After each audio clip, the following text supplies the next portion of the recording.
Hey, this is David at the Shepherd School, and today we're going to do a twofer.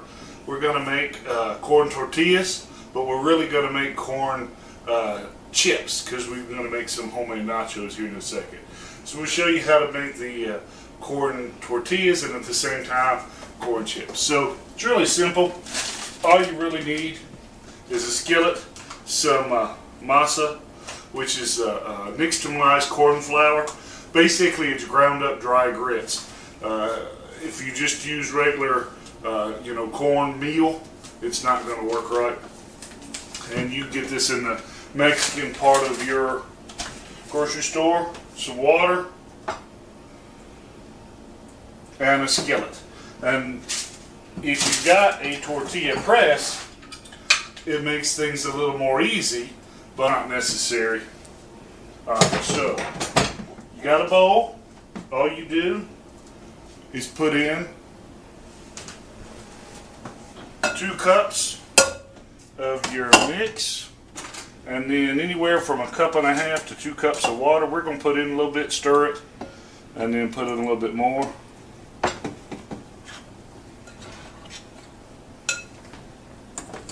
Turn the oven on while we're at it.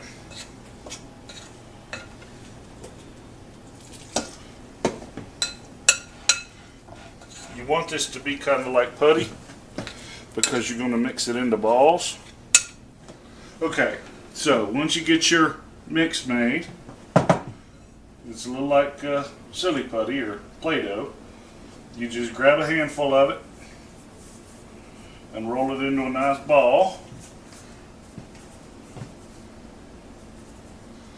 Depends on how big you want the tortilla, obviously. Depends on how big you make the ball. But the better that you mix it and roll it, the better your tortilla is going to come out. Put it in the middle of your press. Parchment paper helps it not to stick. And then all you do is just push it out. Now you don't want to make it till it won't go anymore. If you push it till it's pancake thin, about that thin, it makes it real nice. But if you make it paper thin, it's going to be a devil to get out. And so it's just a dry skillet. There's a little bit of oil on it, but not very much. And you just cook it on medium heat for a second till it browns a little bit. And then you just flip it over, okay? And that's really all there is to it. Now, if you're going to make chips, process is pretty similar up to this point, except for instead of cooking them in here, you're going to fry them. And I like cutting mine in half before I do that. So I've got the heat up on the skillet in the back with some oil on it, and we're going to make a couple balls.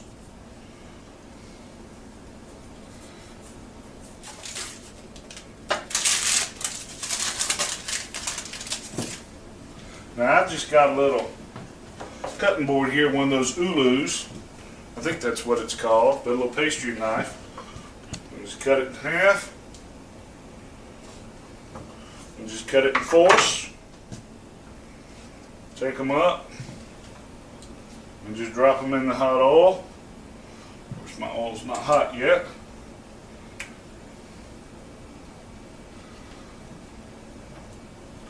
Just like you're making chips. There we go. While we're waiting on them, let's just make some more.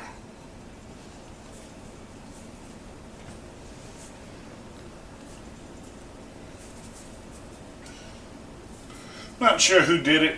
It might have been What You Waiting For from YouTube or Nancy Today. I can't remember, but there was some lady on YouTube, and I'll find it and post a link at the bottom, but made what she called Podoritos, which are like poor man's Doritos. And she was experimenting with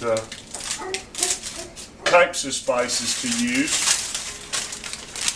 And it's really easy. I mean, if you got taco seasoning, you're halfway there. But she found out that she needed a little bit of bite, a little bit of tang, and what she found out to use was citric acid. So if you had a paper bag, when you get these things cooked, you could just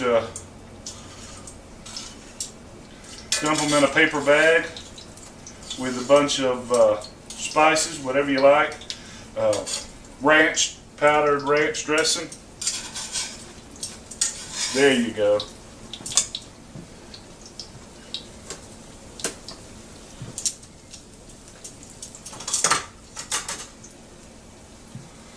I let my tortilla on just a little bit. You see how they bubble up?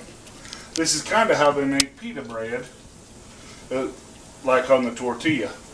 You get the thing really hot, and when the gas expands out, it makes the pocket. So, but that's a whole different culture than what we're doing today.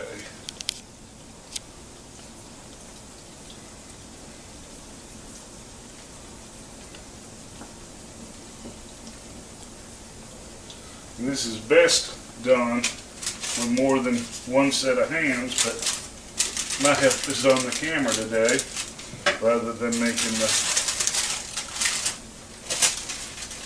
nachos.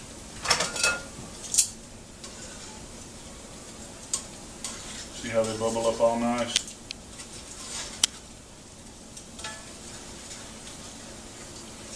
You don't want to overcook them. So what we're going to do with this after we make it is we're just going to make nachos. We got that bean book I told you about, and we're wanting to review some of the recipes. So we're going to make us some meatless nachos with some refried beans that I had canned a while ago. Alright, see how it's all crispy and nice brown color? Now we're just going to pull it out and put them in the bowl. You don't cook them enough, they'll be pasty. You cook them too much, they'll be too burnt and too hard. So it takes, I guess, a little bit of experience, but not a whole lot. This isn't really hard. And you could be creative. I mean, you could cut shapes or strips or letters or numbers or get cookie cutters. It really doesn't matter. Only reason we're cutting them is just to make them more bite-sized for nachos. But this is where they're sitting in here. This is where you would add all the salt and stuff. Hear it crunch. It's hot.